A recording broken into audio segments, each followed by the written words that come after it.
जो मैं की बात कर रहा है और अहिंसा की बात कर रहा है वो अहिंसा झूठी है, क्योंकि मैं के भाव के साथ अहिंसा के फूल नहीं खिलते हैं।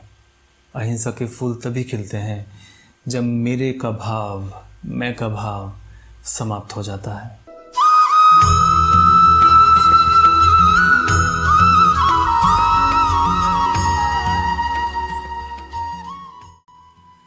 कृष्ण कृष्ण दोस्तों, मेरा नाम है डॉक्टर प्रतीक चौहान और मैं श्रीमद् भगवद गीता के ऊपर ये अपना छठा वीडियो अपलोड कर रहा हूँ।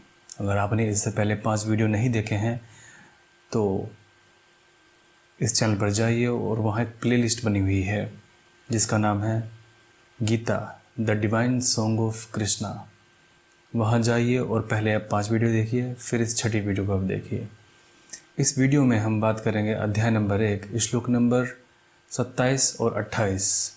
ये 2 श्लोक ऐसे हैं, अगर आपने ये 2 श्लोकों को नहीं समझा तो पूरी गीता समझ में नहीं आएगी। अधिकतर लोगों ने, लगभग 99% लोग यही समझते हैं कि अर्जुन युद्ध नहीं करना चाहता था, वो अहिंसा की तरफ झुका हुआ था, लेकिन कृष्ण ने उससे ज़बरदस्ती हिंसा करवाई। यही सभी लोगों की पीड़ा का कारण है, जो कि बहुत धार्मिक लोग हैं, क्योंकि हमारा देश है अहिंसा परमो धर्म और यहाँ कृष्ण ने अर्जुन से हिंसा करवाई जबकि वो अहिंसा की तरफ झुकता था। आज हम इन 2 श्लोकों में अर्जुन के मनोविज्ञान का मनोविश्लेषण करेंगे, अर्जुन के मन का मनोविश्लेषण करेंगे। अगर आपने ये 2 श्लोक नहीं समझे तो पूरी गीता आपको समझ में नहीं आएगी, क्योंकि यहाँ अर्जुन अहिंसा की तरफ नहीं झुका हुआ था। कृष्ण ने जो उसके मन में गहरे से गहरा भाव था वो पढ़ लिया था। आइए देखते हैं। सर्वान् बन्धूनवस्थितान् कृपया परयाविष्टो विषेदन्निदमब्रवीत्। अर्जुन उवाच दृष्ट्वैमं स्वजनं कृष्ण युयुत्सुं समुपस्थितं स्वेदन्ति मम गात्राणि मुखं च परिशुष्यते। अर्थात जब कुंती पुत्र अर्जुन ने अपने मित्रों, अपने संबंधियों को अपने सामने खड़ा देखा तो वह करुणा से भर गया और करुणा के अभिभूत होकर वह इस प्रकार बोला। अर्जुन ने कहा, हे कृष्ण, इस प्रकार युद्ध की इच्छा रखने वाले अपने मित्रों तथा संबंधियों को अपने समक्ष उपस्थित देखकर मेरे शरीर के अंग अंग काँप रहे हैं और मेरा मुख सूखा जा रहा है।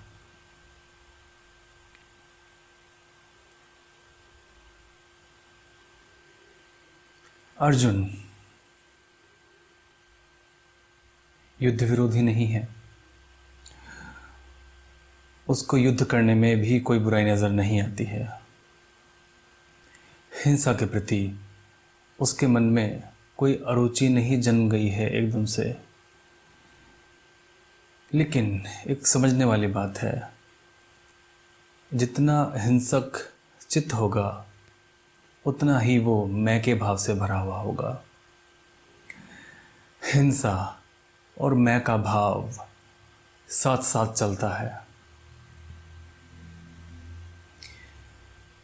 जिसका चित्त अहिंसक होता है उसको ये मैं का भाव छोड़ देना पड़ता है, क्योंकि जैसे ही मैं कहता हूँ मेरा, तो जो मेरा नहीं है मैं उसको अलग करना शुरू कर देता हूँ, वो मुझसे पृथक होना शुरू हो जाता है।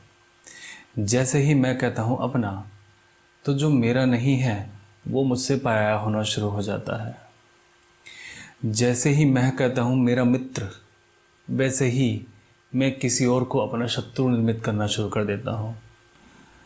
जैसे ही मैं सीमा खींचता हूँ अपनों की, वैसे ही मैं पराओं की भी सीमा खींचना शुरू कर देता हूँ। इसलिए अर्जुन युद्ध भूमि में शीतलगात हो गया। इसलिए नहीं कि उसको हिंसा में कुछ बुरा दिखाई दिया, इसलिए नहीं कि वो अहिंसा की तरफ झुकता था, इसलिए नहीं कि उसके मन में अचानक से अहिंसा उतर आई थी, बल्कि इसलिए कि उसने हिंसा के ही गहरे आधार को, हिंसा के ही बुनियादी आधार को अपने मन में देख लिया था। हिंसा के ही गहरे पहलू ने उसके मन को पकड़ लिया, मैं के भाव ने उसको पकड़ लिया। ये मैं और मेरे का भाव हिंसा ही है। इसको अगर आप नहीं समझेंगे तो पूरी गीता आपके समझ के बाहर हो जाएगी, क्योंकि हम तो यही समझते हैं कि अर्जुन अहिंसा की तरफ झुक रहा था और कृष्ण ने उससे ज़बरदस्ती हिंसा करवाई। अर्जुन अहिंसा की तरफ रत्ती भर भी नहीं झुक रहा था। अर्जुन का चित्त हिंसा के ही गहरे आधार पर जाकर टिक गया था। उसको सामने खड़े दिखाई दिए अपने ही लोग। उसने कहा कि ये मेरे अपने सगे संबंधी खड़े हैं। अगर वहाँ पर पराए खड़े होते तो अर्जुन को उन्हें मारने में, काटने में देर न लगती। वो अपने सगे संबंधियों को देखकर शीतलघात हो गया। उसके अंग अंग कांपने लगे, उसके हाथ से धनुष छूटने लगा, उसके हाथ पांव कांपने लगे, उसका मुंह सूखने लगा। अगर उसके सामने पराए खड़े होते जिनको वो नहीं जानता तो उसके अंदर, उसकी आंखों में हिंसा उतर आती। उसके हाथ धनुष को कस के पकड़ लेते।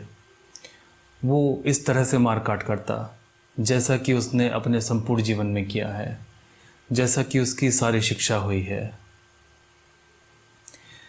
जैसा कि उसका सारा संस्कार हुआ है।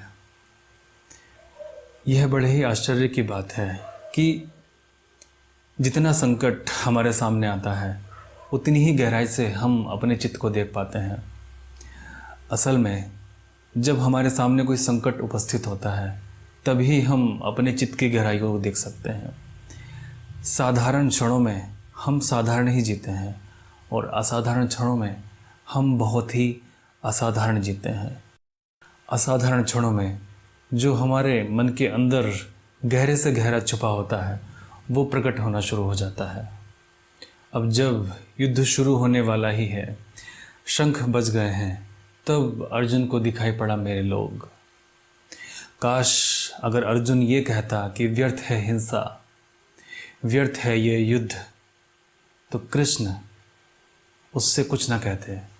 कृष्ण कहते जाओ, बात समाप्त हो गई। लेकिन उसने कहा ये मेरे लोग खड़े हैं मेरे सामने, जिसको कृष्ण बहुत अच्छी तरह से समझ गए कि अर्जुन अहिंसा की तरफ नहीं झुक रहा है, बल्कि इसका चित्त हिंसा के ही गहरे आधार पर, हिंसा के ही बुनियादी आधार पर जाकर टिक गया है। अगर अर्जुन ये कहता कि व्यर्थ है हिंसा, तो ये गीता की किताब निर्मित ना होती। जब पड़ोस में मृत्यु होती है तो वो हमारे मन को इतना नहीं छूती। हम सिर्फ इतना ही कहते हैं कि बेचारा मर गया, लेकिन अगर हमारे अपने परिवार में किसी की मृत्यु होती है तो सिर्फ इतना कहने से काम नहीं चलता, वो हमारे मन को पकड़ लेती है, हमारे मन की गहराई में उतर जाती है। क्योंकि जब हमारे घर में कोई मरता है तो साथ में हमारा हिस्सा भी मर जाता है, जिसके कारण हम उससे जुड़े हुए थे, क्योंकि उससे हमारी ज़िंदगी को कुछ मिलता था, वो हमारी ज़िंदगी से कुछ लेता था। मृत्यु होती है एक बेटे की, तो बेटे की ही मृत्यु नहीं होती, एक माँ की मृत्यु भी उसके साथ हो जाती है। क्योंकि जब तक बेटा नहीं जन्मा था तब तक माँ का जन्म भी नहीं हुआ था। बेटे के जन्म के साथ ही माँ ने जन्म लिया था, वो उससे पहले माँ नहीं थी।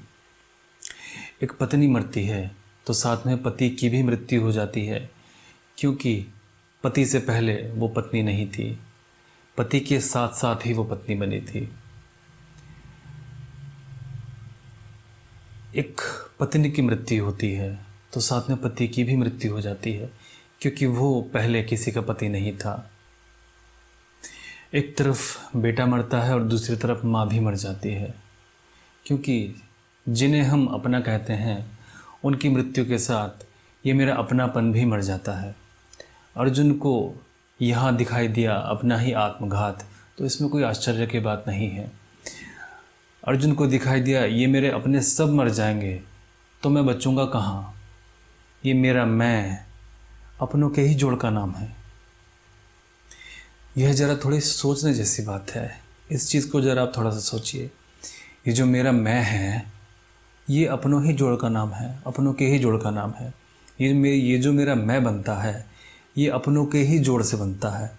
अगर मेरे अपने सब खो जाएं, अगर मेरे अपने सब विदा हो जाएं तो मैं बचूंगा कहाँ। यहाँ तक कि जिसको मैं पराया कहता हूँ अगर वो भी ना बचे तो मैं भी नहीं बचूंगा, क्योंकि परायों के मरने पे भी मैं थोड़ा सा मरता हूँ। जिसको मैं शत्रु कहता हूँ ये मेरा शत्रु है, जब उसकी मृत्यु भी होती है तो भी मैं कहीं ना कहीं थोड़ा सा मरता हूँ, क्योंकि अपने शत्रु के मृत्यु के बाद मैं वो नहीं हो पाऊँगा जो मैं अपने शत्रु के सामने था। अपने शत्रु के सामने मैं अपने आप को ऊंचा करके चलता था, मैं अपने कॉलर खड़े करके चलता था, मैं सीने को फुला कर चलता था। अब जब मेरा शत्रु नहीं बचा तो मैं ये किसके सामने करूँगा। तो मेरे शत्रु के साथ ही मेरा वो रूप भी मर गया, क्योंकि वो शत्रु भी मेरी ज़िंदगी को कुछ देता था। आखिर मेरा शत्रु था, ये मेरा शत्रु था, उससे भी मेरा संबंध था। अगर वो ना रहा तो उसके बिना मैं अधूरा और खाली हो जाऊंगा। अर्जुन को दूसरे की मृत्यु होती, अर्जुन को दूसरे को चोट पहुंचती, अगर ये दिखाई देता तो बात और थी। अर्जुन को बहुत गहरे में दिखाई दिया अपना ही सुसाइड, अपनी ही मृत्यु, अपना ही घात। अर्जुन को दिखाई पड़ा बहुत गहरे में ये तो मैं अपनी ही आत्महत्या करने के लिए उत्सुक हुआ हूँ। ये मेरे अपने सब मर जाएंगे तो मेरे जीने का फ़ायदा भी क्या होगा। अगर ये मेरे अपने सब ना रहेंगे तो सब कुछ पाकर भी मैं क्या करूँगा, मेरे पास कुछ भी शेष ना रहेगा। इस बात को भी थोड़ा आप सोचिए। ये जो मैं अपने चारों तरफ जो चीज़ें इकट्ठा करता हूँ वो अपने लिए कम, अपनों के लिए ज़्यादा इकट्ठा करता हूँ। जो मकान मैंने बनाया है वो मैंने अपने लिए कम, अपनों के लिए ज़्यादा बनाया है। उन अपने के लिए भी जो इसमें रहेंगे और मेरी प्रशंसा करेंगे, उन पराये और अपनों के लिए भी जो इसको देखेंगे और प्रशंसा करेंगे, उन पराओं के लिए भी जो देखेंगे और ईर्ष्या करेंगे। अगर ये सब लोग अचानक से ख़त्म हो जाए, विदा हो जाएं, तो मैं देखूंगा कि वो घर खंडर से भी बदतर हो गया है। मेरे पास दुनिया का भले ही चाहे सबसे आलीशान भवन हो और मेरे अपने ना रहें और पराये भी ना रहें और शत्रु भी ना रहें, तो मैं देखूंगा कि ये जो आलीशान भवन मेरे पास है, दुनिया का सर्वश्रेष्ठ भवन जो मेरे पास है, ये झोपड़ी से ज़्यादा नहीं रह गया है। क्योंकि ये जो मेरा भवन था मैं इससे प्रभावित करता था अपनों को भी, पराओं को भी और शत्रुओं को भी। जब वो ही ना रहेंगे तो ये भवन मेरे किस काम का। अर्जुन ने देखा कि ये दोनों ही तरफ अपने लोग खड़े हैं, मेरे सगे संबंधी खड़े हैं, और अगर ये ही ना रहेंगे तो इस जीत का क्या लाभ। क्योंकि जीत का रस जीतने में नहीं है, जीत का रस है अभिमान को बढ़ाने में। जीत का रस है कि देखो मैं जीत के आया। जीतने में इतना रस नहीं है जितना जीत को दिखाने में रस है। उसको दिखाने के लिए कोई भी नहीं रहेगा, यही उसको अपने गहरे में दिखाई दिया, यही उसकी चिंता का कारण था। अर्जुन के मन में अहिंसा जागी, ये बिल्कुल गलत है। अर्जुन जो भाग रहा था वो हिंसा के ही बुनियादी पहलू को देखकर भाग रहा था। उसे गहराई में अपनी हिंसा की छवि दिखाई दी। ये जो अर्जुन को दिखाई दिया कि मेरे सभी लोग मिट जाएंगे तो मैं कहाँ बचूंगा, और मेरे को मिटाकर ये जीत का और साम्राज्य का क्या अर्थ है। वो अहिंसक नहीं हो गया है। अगर वो अहिंसक होता तो कृष्ण उसको आशीर्वाद देते और कहते कि जाओ बात समाप्त हो गई। असल में जो अहिंसा की तरफ झुकता हो, कृष्ण उसको कभी हिंसा की तरफ नहीं झुकाएंगे। जो अहिंसा की तरफ झुकता हो, कृष्ण अगर झुकाना भी चाहें तो उसको हिंसा की तरफ नहीं झुका पाएंगे। अर्जुन की जगह अगर बुद्ध या महावीर जैसे व्यक्ति होते तो कृष्ण उनसे कुछ कहते ही नहीं, कृष्ण उनको हाथ जोड़कर विदा कर देते, बात समाप्ति हो गई थी। लेकिन कृष्ण ने यहाँ देखा कि अर्जुन हिंसक तो पूरा है, लेकिन बात वो कर रहा है अहिंसा की। लेकिन वो अहिंसा की बात भी इसीलिए कर रहा है क्योंकि उसको अपने गहरे में बहुत बड़ी हिंसा दिखाई दी है। ये बात बहुत ध्यान देने जैसी है। ये जो मेरे का भाव है ये हिंसा ही है और अर्जुन इसी भाव से भाग रहा है। अगर वो अहिंसक होता तो कृष्ण उसको कभी भी हिंसा की तरफ ना झुकाते। कृष्ण ने देखा वो हिंसक तो पूरा है, इसलिए कृष्ण बाद में मुस्कुराते हैं और हम आगे देखेंगे कि कृष्ण उससे क्या क्या कहते हैं, क्या क्या बोलते हैं, किस तरह से उसको बेइज्जत करते हैं, किस तरह से उसकी तारीफ़ें करते हैं। ये सभी आने वाले एपिसोड में हम अपलोड करेंगे। वीडियो के बारे में अगर आपके कोई प्रश्न हैं तो मुझसे आप कमेंट बॉक्स में पूछ सकते हैं। अगर आपको वीडियो अच्छी लगी है तो वीडियो को लाइक कीजिए। हाँ, अगर आप ये बात बहुत सारे लोगों तक पहुंचाना चाहते हैं, जो लोग ये समझते थे कि कृष्ण ने हिंसा करवाई है, तो उन लोगों को ये वीडियो आप ज़रूर शेयर कीजिए। आपके एक लाइक से वीडियो सभी लोगों के सामने आ जाती है। आप वीडियो देख रहे हैं और आपको पसंद आ रही है, और अगर आप वीडियो को लाइक नहीं कर रहे हैं और कमेंट नहीं कर रहे हैं तो वीडियो नीचे चली जाती है और ये सभी लोगों के सामने नहीं आ पाती है। अगर आपको वीडियो अच्छी लगी है तो ये आपका उद्देश्य है कि इस वीडियो को सभी के सामने लेके आइए।